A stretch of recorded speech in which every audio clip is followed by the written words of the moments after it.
All right, on the Toyota of Hollywood hotline is Rob Pizzola. Shop hundreds of Toyotas indoors in one of America's largest showrooms at Toyota of Hollywood on 441 between Hollywood and Sheridan.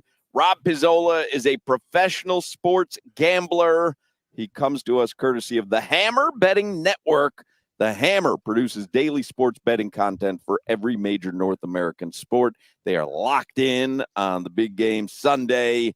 You can visit thehammer.bet. You can go to YouTube, search The Hammer HQ. You can follow Rob on Twitter at Rob Pizzola.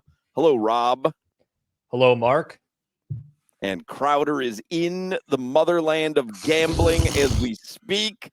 Did you hit him over the head with your roulette skills? I was just putting my chips up right here. Look at that. Hey, Aria's mad with me right now. So you're on your roulette roll, man, huh?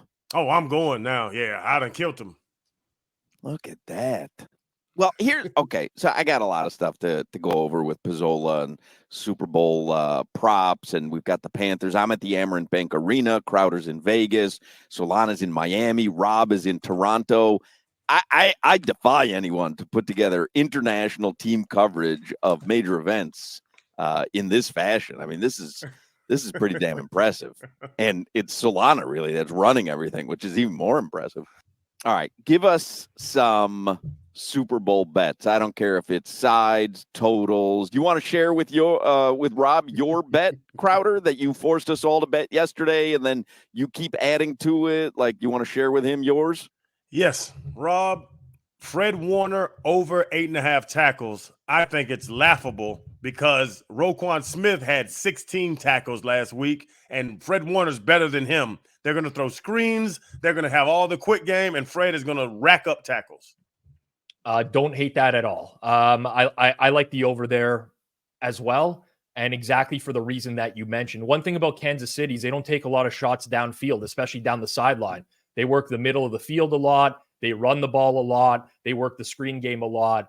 That is conducive to linebackers picking up a ton of tackles. So generally speaking, I don't mind that. And honestly, it is one of the most fun bets to root for because you have a rooting interest on every play. You're just watching a defensive player on the field.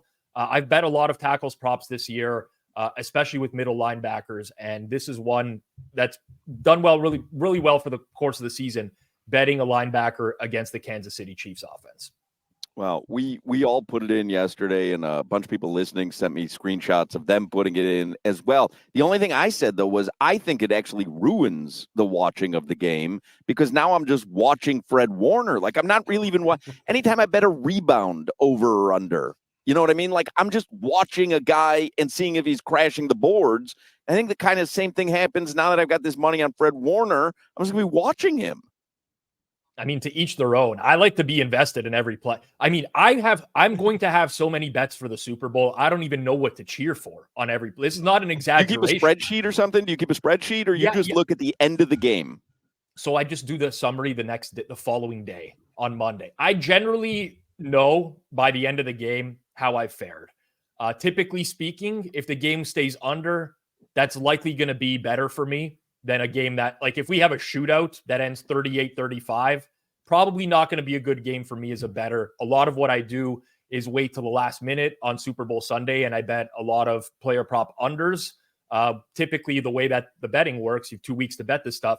All the public bets come in over the course of a week and a half, 2 weeks, all overs, and then you hit the unders late. So I'll be rooting for like a 20-17 type of game. But in all honesty, I will have so much going on that I don't like. People ask me at the parties, like, what are you rooting for here? I'm like, I want to watch a good game, and then I'll see what's going to happen tomorrow morning. I've done my job, but there's people that show up at my parties with like notepads of paper, and they're like checking stuff off during the game. I need this, I need this, I need that, and they're like, I can't do that. I'm just there for the food, the drinks, and hopefully a good football game. Do you have a side?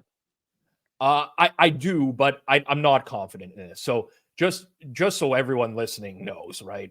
The Super Bowl's fun. We can all bet on it. We're all gonna have a good, entertaining time betting on this. There's sports books now, including one in Las Vegas called Circa, where Crowder is, that are taking $200,000 bets on the side. of this game. The number is very sharp. You don't have an edge. That doesn't mean that like the game is going to land exactly 2, but really sportsbooks are very comfortable taking as much action as possible on the side or total. For me, I don't want to bet against Patrick Mahomes in the Super Bowl. I really don't. And there's a lot of reasons that the 49ers could win, and they could win in a blowout. Maybe they revert to the regular season form and all of a sudden things are different. The one thing for me, though, is that the playoffs are a fundamentally different game in the regular season. And it's like, it's still football. They're still playing football. But you get nerves that are like a whole lot higher, especially a game like the Super Bowl. But in particular, you get different officiating. The Chiefs, everyone says like the Chiefs, they get all the calls. Well, they're actually the second most penalized team in the NFL this season. And a lot of that was offensive holding. They're not getting those calls in the postseason because the refs don't want to decide the game as much. They don't call offensive holding on every snap like they did. That favors the Kansas City Chiefs because they hold a lot on the offensive side of the ball. Turnover margin, they really struggled with that in the regular season. Now comes playoffs and they protect the ball. They generate some turnovers and things are going their way. So I think it's going to be a good game, but I think that you get in my opinion, the greatest quarterback ever as an underdog. Why not bet that? That's kind of how I feel. Crowder and I are both in on that, right? We have +2. Yeah. Yeah. It's gonna be a single-digit game in the fourth quarter. And do I have Brock Purdy going to win it or Patrick Mahomes going to win it? Exactly. And Purdy can win it. Don't get me wrong. Like it's within the range of outcomes, but I like Patrick Mahomes over Brock Purdy. I like Andy Reid in a big game over Kyle Shanahan. Shanahan's a great coach, but he hasn't done it. I like the Chiefs defense more than I like the 49ers defense, especially their cover corners. They do a great job. I mean, it's not like it's like a huge edge, but that's enough for me. I think the game should be a pick 'em personally, and you're getting +2 or +110 money line. I think that's a small edge that's worth betting. All right, give us something else to bet. Give us some props or something that you love. Okay, so a few things here, and I'll just speak in like generalities, and people can go and find whatever derivative of the props they want to bet here. But I would be looking at something like total sacks under for the game, or the number of 49ers sacks under, or in some cases you can bet KC to generate more sacks than the 49ers, maybe Nick Bosa sacks under. All of this is just permutations of one thing, which is that Patrick Mahomes is the best quarterback that we've ever seen in the NFL at evading pressure. All right. When he gets pressured, 90% of the time, he does not take a sack, which is insane. He just has a way of maneuvering in the pocket. And we saw this against Baltimore where he made some insane plays, but he just finds ways to do this in the playoffs pretty regularly. San Fran is a team that doesn't blitz a lot. They drop a lot into coverage. They trust their front four to rush. I think Mahomes is going to have a lot of time. And people are really overrating the loss of Joe Thuney. Great offensive lineman, don't get me wrong. But the 49ers aren't going to be like Baltimore, sending like these diverse, different blitz looks and things of that nature. They'll play more coverage. So anything that's related to sacks in the game under, 49ers sacks under, I think is worth a look. In addition, I'm going to wait till last minute to do this. It scares me to death, but a lot of people are targeting Deebo Samuel overs. And the reason why is Brandon Ayuk is going to go up against L'Jarius Sneed. And L'Jarius Sneed has dominated pretty much every number one receiver that he's faced this season. So naturally, people are thinking the same thing. Ayuk's going to get shut down. Let's go play the Deebo Samuel overs. But they're not realizing that the Chiefs actually have a very good cover corner in Trent McDuffie on the other side, who will face a lot of Deebo Samuel. The one thing about McDuffie, he only missed 11 tackles all year. Deebo Samuel is not a guy that runs downfield routes. He catches screens. He runs a lot of ins underneath. His average depth of target is not high. He builds up his yardage from yards after catch. And McDuffie's going to be on him a lot, and he's a really good tackler. I don't think this is the game where Deebo's going to go off for like 100 yards. I think he's going to struggle. I think where the 49ers will have success is running the ball and with George Kittle over the middle of the field. But I don't want to touch the receivers. So for me, I'll have a pretty big position on Deebo Samuel under receptions, receiving yards, and I would suggest you just wait till the last minute to play that as well. Wow. Very interesting. It makes sense, though. You hear it, it makes sense. Doesn't always play out that way, but you hear it, it makes sense. And Kittle with the play action stuff because McCaffrey's gonna get a lot of carries, and now Kittle's there. McDuffie's on number 2, Debo, and L'Jarius Sneed's on number 1, Ayuk. Who's covering George Kittle? I got some stuff on Kittle too. Well, I think Kittle's going to work the field, and we've seen Brock Purdy take off a little bit more in recent weeks. He's not like a scrambling quarterback, but he's mobile enough where you might see Kansas City spy him a little bit with a linebacker, and that leaves the middle of the field a little bit more open for Kittle to work. I would expect that the 49ers try to get Debo involved in the running game a little bit. I think you see some Elijah Mitchell. There's some Elijah Mitchell like 10-1 anytime touchdown score props out there that I think are worth a long shot. But I'm just trying, like, Baltimore made a big mistake when they played Kansas City, and that was they thought KC was going to come and stack the box, and they were just going to throw on them. And that just didn't work. They tried it all game, and it didn't work. San Fran won't make that mistake. San Fran's going to run the ball. They'll utilize play action. They'll work the middle of the field. And to me, that means Ayuk and Debo suffer, but Christian McCaffrey, Elijah Mitchell, George Kittle, those are the guys you want. Maybe even Kyle Juszczyk to get a reception because they like to throw him in there every now and then. Real quick, we are so out of time. Do I recall last Super Bowl is when you had that massive bet that there would not be a kick that hits an upright? Was that the bet? So it wasn't a massive bet, but I did lose a large. I remember the total. It was a large amount for me. Yeah. Okay.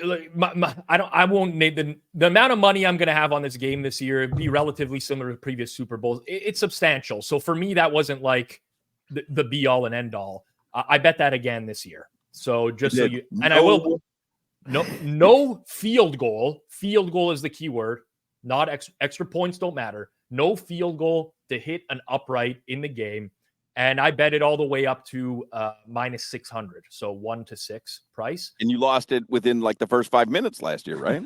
No, it wasn't. I think it was the second quarter, but I remember it happening vividly because I was with my friends and I was like, this one is going to be the one. And it did. Sometimes you just, but you know what?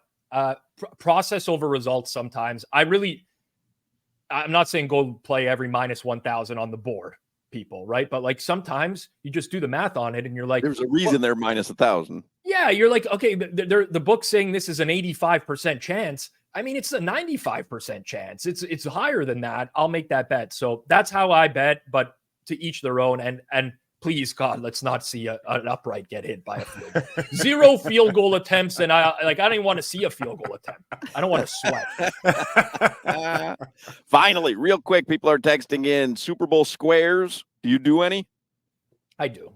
It's fun. It's just a good thing. But like again, sometimes people will come to me and they're like, "Oh, you won the square for." I'm not cheering for it. I don't know what I'm cheering for in regular time. Like I'm going to be in 25, 30 squares pools this year. Like, I don't know what final score I'm going to need. Is there any kind of strategy for which square to choose? People like different things. Some people like to load up one section because if you get like a 0 or a 7 in one line, oh, you're laughing now, right? Especially 0-0 first quarter or whatever. But I like to spread it out. I like to diversify.